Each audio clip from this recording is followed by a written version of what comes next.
Welcome to chemistry classes by doctor Neelam Shah. आज के इस वीडियो में मैं आपको बताऊंगी कि मैग्नेटिज्म या चुंबकत्व क्या होता है और किसी भी पदार्थ में ये चुंबकत्व किस प्रकार से उत्पन्न होता है। तो इस वीडियो में अंत तक हमारे साथ बने रहिएगा। तो सबसे पहले हम बात करते हैं मैग्नेटिज्म या चुंबकत्व होता क्या है। जो भी सब्सटेंसेस हैं उन सभी में डिफरेंट टाइप्स के मैग्नेटिक बिहेवियर होते हैं, यानी चुंबकीय व्यवहार होते हैं।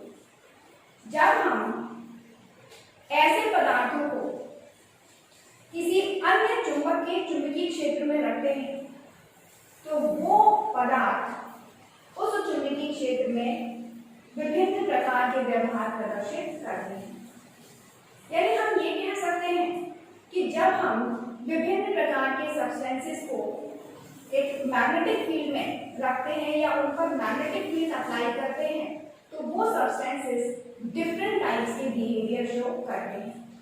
अब जो ये डिफरेंट टाइप्स के बिहेवियर हैं ये कैसे हैं, यानी कोई सब्सटेंस अप्लाइड मैग्नेटिक फील्ड में अट्रैक्ट होता है, कोई अप्लाइड मैग्नेटिक फील्ड में रिपेल होता है, कोई सब्सटेंस बहुत ज्यादा अट्रैक्ट होता है तो कोई सब्सटेंस बहुत कम अट्रैक्ट होता है। तो इस प्रकार के जो ये डिफरेंट बिहेवियर्स हैं, ये विभिन्न प्रकार के व्यवहार हैं, यही डिफरेंट बिहेवियर्स कहलाते हैं मैग्नेटिज्म या चुंबकत्व।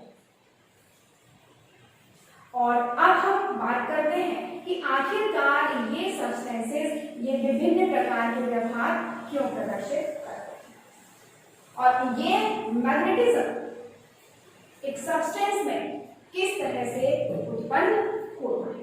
तो समझिएगा, कोई भी चार्ज पार्टिकल हो, कोई भी आवेशित कण हो, यानी उस पर कैसा भी आवेश हो सकता है, पॉजिटिव या नेगेटिव, यदि वो सर्कुलर मोशन करता है या अपनी एक्सिस पर क्लॉकवाइज या एंटी क्लॉकवाइज मूव करता है तो उस कंडीशन में वो चार्ज पार्टिकल्स एक मैग्नेटिक डाइपोल के समान बिहेव करता है, यानी कि एक चुंबकीय द्विध्रुव के समान व्यवहार करता है। जैसे कि हमने माना एटम्स के अंदर इलेक्ट्रॉन्स होते हैं और जो इलेक्ट्रॉन है वो दो तरह से मूव करते हैं, यानी इलेक्ट्रॉन में दो तरह से गति होती है। फर्स्ट, एक न्यूक्लियस के चारों ओर, यानी कि बीच में क्या है, न्यूक्लियस है और उसके चारों ओर वो अपनी ऑर्बिटल में लगातार सर्कुलर मोशन गति कर रहा है। और दूसरा कि वो जो इलेक्ट्रॉन है वो कैसा, क्लॉकवाइज या एंटी क्लॉकवाइज स्पिन मोशन कर रहा है। तो एटम के अंदर जो इलेक्ट्रॉन्स हैं उनमें दो तरह के मोशन होते हैं, एक न्यूक्लियस के चारों ओर सर्कुलर मोशन, इस सर्कुलर मोशन को हम कहते हैं ऑर्बिटल मोशन या कहेंगे कक्षीय गति। और अपनी एक्सिस पर वो क्लॉकवाइज या एंटी क्लॉकवाइज स्पिन मोशन कर रहा है तो इस मोशन को हम क्या कहते हैं, स्पिन मोशन या चक्रण गति। तो जब एक इलेक्ट्रॉन सर्कुलर मोशन करता है या स्पिन मोशन करता है तो उस टाइम वो एक मैग्नेटिक डाइपोल के समान बिहेव करता है, यानी कि उसमें दो पोल बन जाते हैं, नॉर्थ पोल और साउथ।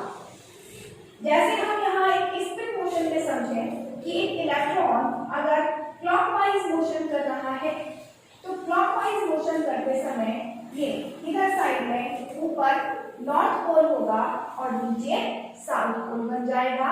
और अगर इलेक्ट्रॉन एंटी क्लॉकवाइज मोशन कर रहा है, स्पिन मोशन कर रहा है तो नॉर्थ पोल नीचे होगा और साउथ पोल ऊपर।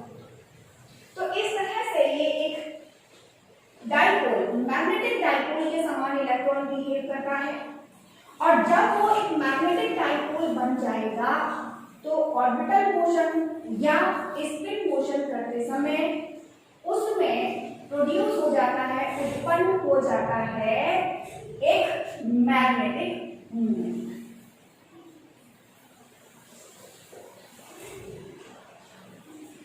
जिसको हिंदी में हम कहते हैं चुंबकीय आघूर्ण।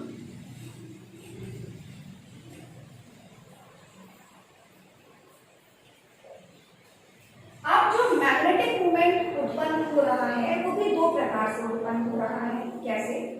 क्योंकि एक इलेक्ट्रॉन जो है वो दो प्रकार से यहाँ पर मोशन कर रहा है। जब इलेक्ट्रॉन ऑर्बिटल मोशन करता है तो ऑर्बिटल मोशन के कारण जो मैग्नेटिक मूवमेंट उत्पन्न होता है वो कहलाता है ऑर्बिटल मैग्नेटिक मूवमेंट, या हिंदी में हम कहें तो कक्षीय चुंबकीय आघूर्ण।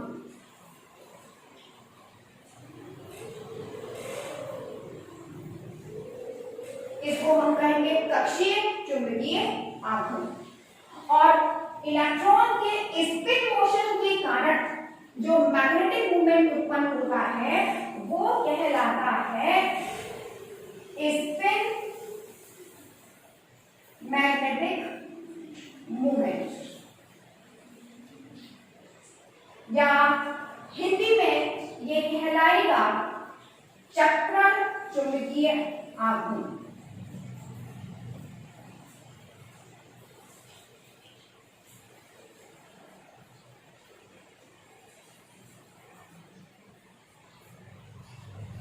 इसको हम क्या कहेंगे? चक्रण चुंबकीय आघूर्ण। तो इस तरह से हमने देखा कि एक इलेक्ट्रॉन के दो प्रकार से एटम में मूवमेंट होने के कारण उसके अंदर मैग्नेटिक मूवमेंट उत्पन्न होते हैं, चुंबकीय आघूर्ण उत्पन्न होते हैं। ऑर्बिटल मोशन के कारण जो मैग्नेटिक मूवमेंट उत्पन्न होता है उसे हम कहते हैं ऑर्बिटल मैग्नेटिक मूवमेंट या कक्षीय चुंबकीय आघूर्ण। और स्पिन मोशन के कारण जो मैग्नेटिक मूवमेंट उत्पन्न होता है उसको हम कहते हैं स्पिन मैग्नेटिक मूवमेंट या चक्रण चुंबकीय आघूर्ण। और जहां पर ये मैग्नेटिक मूवमेंट प्रोड्यूस हुआ वहीं पर मैग्नेटिक फील्ड भी प्रोड्यूस हो जाएगा, क्योंकि मैग्नेटिक फील्ड के लिए रिस्पॉन्सिबल होता है यही मैग्नेटिक मूवमेंट, यही चुंबकीय आघूर्ण। अब हमने देखा कि इलेक्ट्रॉन में दो प्रकार के ये मैग्नेटिक मूवमेंट है, तो हम कहेंगे कि उस इलेक्ट्रॉन का कुल यानी टोटल मैग्नेटिक मूवमेंट क्या होगा। तो उस इलेक्ट्रॉन का जो टोटल मैग्नेटिक मूवमेंट होता है वो ऑर्बिटल मैग्नेटिक मूवमेंट और स्पिन मैग्नेटिक मूवमेंट का सम यानी कि योग होगा। यानी कि एक इलेक्ट्रॉन का जो टोटल मैग्नेटिक मूवमेंट या कुल चुंबकीय आघूर्ण होगा वो ऑर्बिटल मैग्नेटिक मूवमेंट और स्पिन मैग्नेटिक मूवमेंट का सम होता है। तो हम ये कहते हैं कि एक इलेक्ट्रॉन जो सर्कुलर मोशन कर रहा है न्यूक्लियस के चारों ओर और अपनी एक्सिस पर स्पिन मोशन भी कर रहा है, तो इन मोशन के कारण वो उत्पन्न करता है मैग्नेटिक मूवमेंट, और इस मैग्नेटिक मूवमेंट के कारण ही उस इलेक्ट्रॉन के चारों ओर अब एक मैग्नेटिक फील्ड उत्पन्न हो जाता है, मैग्नेटिक फील्ड प्रोड्यूस हो जाता है। अब जो मैग्नेटिक फील्ड या चुंबकीय क्षेत्र उत्पन्न हुआ है उसमें हमको मालूम है कि दो पोल बन जाते हैं, एन पोल और एस पोल। और यहां पर जब मैग्नेटिक फील्ड बनेगा तो जो मैग्नेटिक फोर्स लाइंस हैं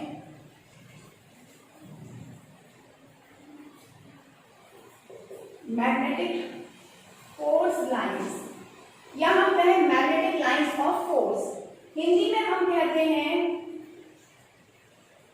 चुंबकीय बल रेखाएं।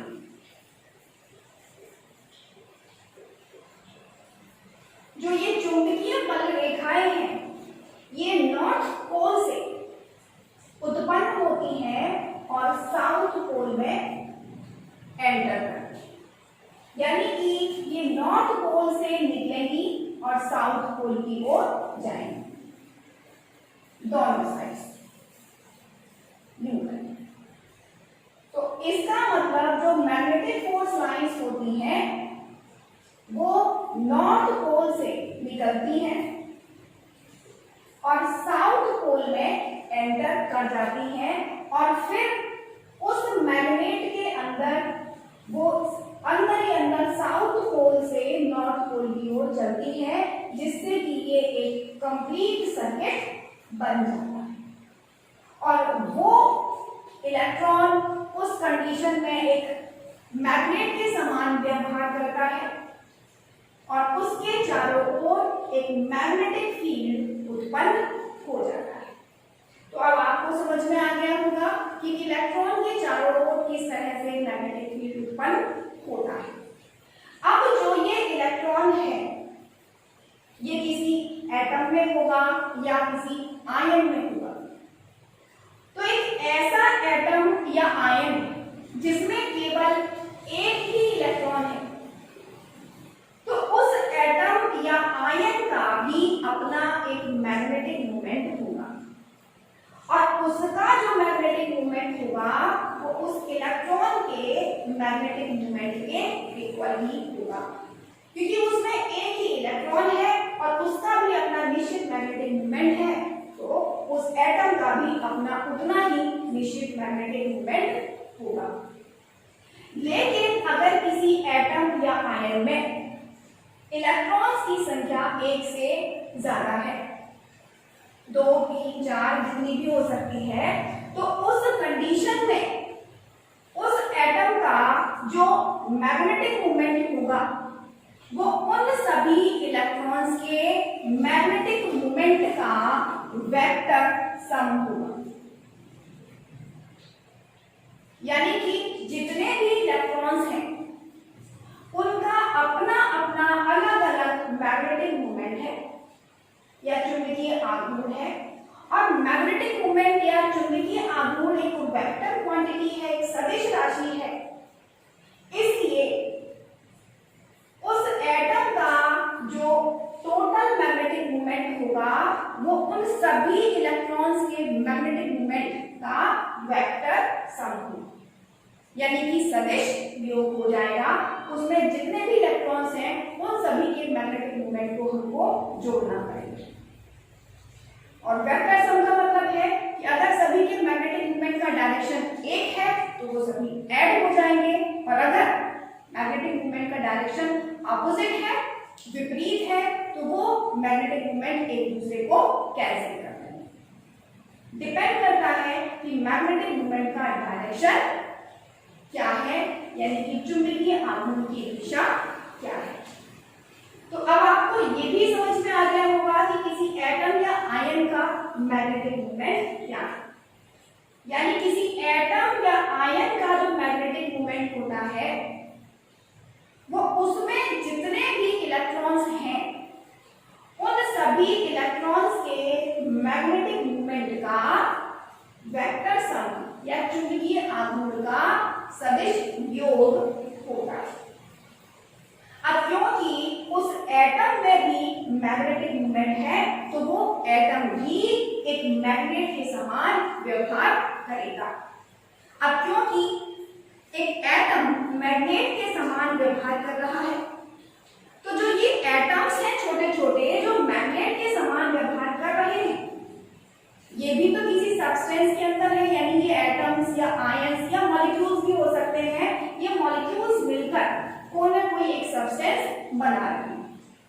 तो हम ये कहेंगे कि जो सब्सटेंस है, कोई भी सब्सटेंस है, वो ऐसे ही एटम्स, आयंस या मॉलिक्यूल्स से मिलकर बना हुआ है, और इन एटम्स या आयंस के अपने अपने निश्चित मैग्नेटिक मोमेंट्स।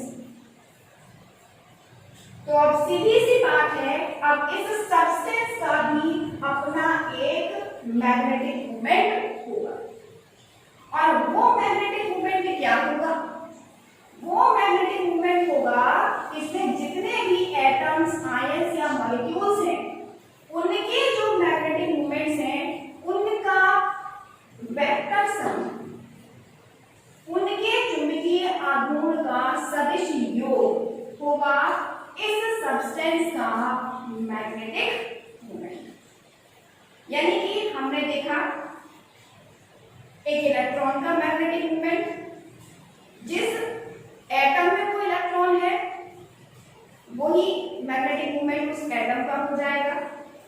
अगर एटम में एक से ज्यादा इलेक्ट्रॉन है तो एटम का मैग्नेटिक मोमेंट उन सभी इलेक्ट्रॉन्स के मैग्नेटिक मोमेंट का सम होगा, वेक्टर सम होगा, यानी कि सदिश योग होगा चुंबकीय आघूर्ण का। और ये एटम्स जो हैं वो मिलकर एक सब्सटेंस बना रहे हैं, तो उस सब्सटेंस का जो मैग्नेटिक मोमेंट होगा वो मैग्नेटिक मोमेंट उन सभी एटम्स के जो भी मैग्नेटिक मोमेंट है उनका भी सदिश योग होगा, यानी कि उनका भी वेक्टर सम होगा।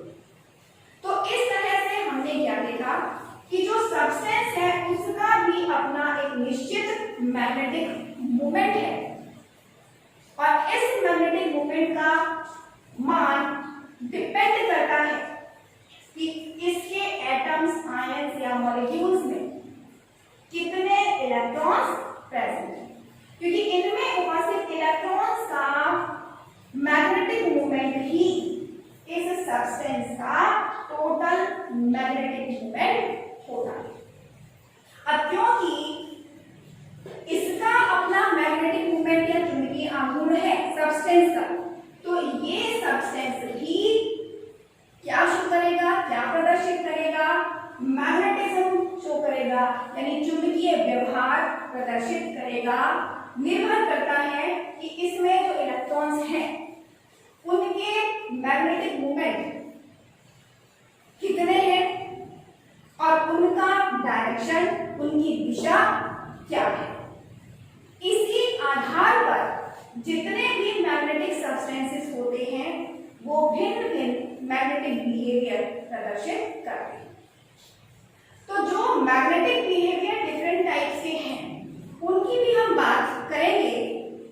ये बात हम नेक्स्ट वीडियो में करेंगे कि कितने टाइप के मैग्नेटिक बिहेवियर होते हैं। हम यहां पर अब ये बताना चाहेंगे कि जब कोई सब्सटेंस मैग्नेट के समान बिहेव कर रहा है, यदि उसमें मैग्नेटिज्म उत्पन्न हो जाता है, तो उसके अंदर दो पोल बन गए N और S।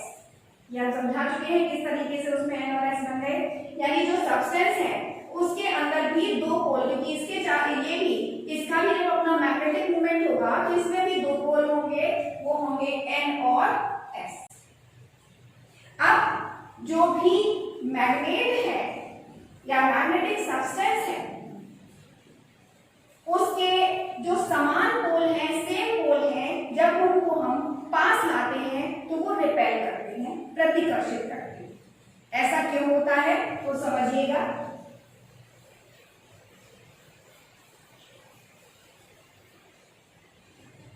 अभी मैंने आपको समझाया था कि एक मान लिया एक ये मैग्नेट है जिसका ये N पोल है और ये S पोल है, और N पोल से हमेशा मैग्नेटिक लाइंस ऑफ फोर्स यानी चुंबकीय बल रेखाएं निकलती हैं और साउथ पोल में एंटर करती हैं, प्रवेश करती हैं। ये मैंने भी आपको बताया है, यानी कि इस पोल से निकली और इसमें एंटर करती है।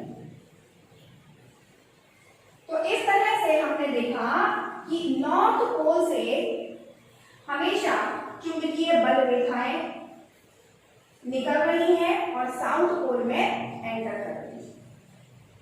अब इस तरह से अगर हम दूसरी मैग्नेट का N पोल इसके सामने ले आए तो N पोल की प्रॉपर्टी है कि इससे मैग्नेटिक लाइंस निकलेंगी, बाहर को निकलेंगी। अब ये जो मैग्नेटिक लाइंस है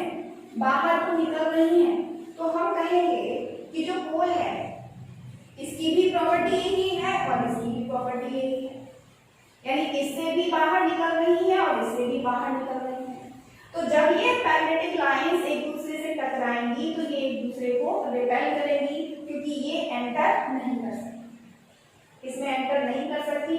तो ये जो मैग्नेटिक लाइंस हैं वो एक दूसरे से दूर भागेंगी, यानी जब ये मैग्नेटिक लाइंस एक दूसरे से दूर भागेंगी तो ये दोनों पोल्स आपस में प्रतिकर्षित करेंगे, यानी कि रिपेल।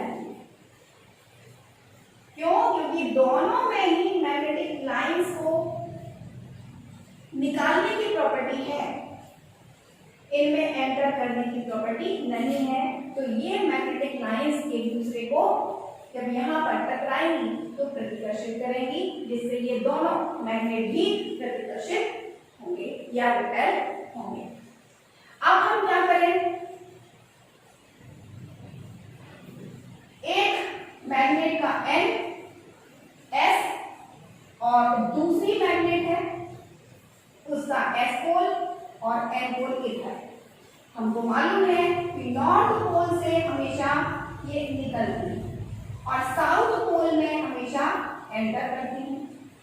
तो जब N के सामने S पोल आता है तो इससे जो भी मैग्नेटिक लाइंस ऑफ फोर्स निकल रही हैं वो अब इधर एंटर करने लगती है, यानी उनको मैग्नेटिक लाइंस को एक रास्ता मिल जाता है यहाँ पर, यानी कि इसमें से N पोल से मैग्नेटिक लाइन ऑफ फोर्स चुंबकीय बल रेखाएं निकली और इसमें यहाँ पर एंटर कर दी। तो यहाँ पर क्योंकि वहीं से निकल रही है और यहाँ इसमें एंटर कर रही हैं, तो इनके बीच यहाँ पर फोर्स ऑफ अट्रैक्शन यानी कि आकर्षण बल उत्पन्न हो जाता है और इसी के कारण ये दो विपरीत पोल आपस में आकर्षित होंगे। तो अब आपको समझ में आ गया होगा कि दो मैग्नेट के समान पोल आपस में रिपेल क्यों होते हैं, प्रतिकर्षित क्यों होते हैं, और विपरीत पोल ऑपोजिट पोल आपस में अट्रैक्ट क्यों होते हैं, आकर्षित क्यों होते हैं। आज के वीडियो में बस इतना ही। नेक्स्ट वीडियो में मैं आपको डिफरेंट टाइप के मैग्नेटिक बिहेवियर्स के बारे में बताऊंगी, जैसे कि diamagnetism, paramagnetism, ferromagnetism, anti ferromagnetism and ferrimagnetism. इनको आप तब तक नहीं समझ सकते थे जब तक कि आपको ये सब पॉइंट्स क्लियर ना हो। तो आपको आशा करती हूँ कि ये सभी पॉइंट्स समझ में आ गए होंगे। मैग्नेटिक फोर्स लाइन किस तरह से किस पोल से निकलती हैं, किस पोल में एंटर करती हैं, मैग्नेटिक मूवमेंट क्या होता है, और मैग्नेटिक मूवमेंट ही रिस्पॉन्सिबल होता है किसी भी सब्सटेंस में मैग्नेटिक फील्ड उत्पन्न करने के लिए, चुंबकीय क्षेत्र उत्पन्न करने के लिए। Thank you.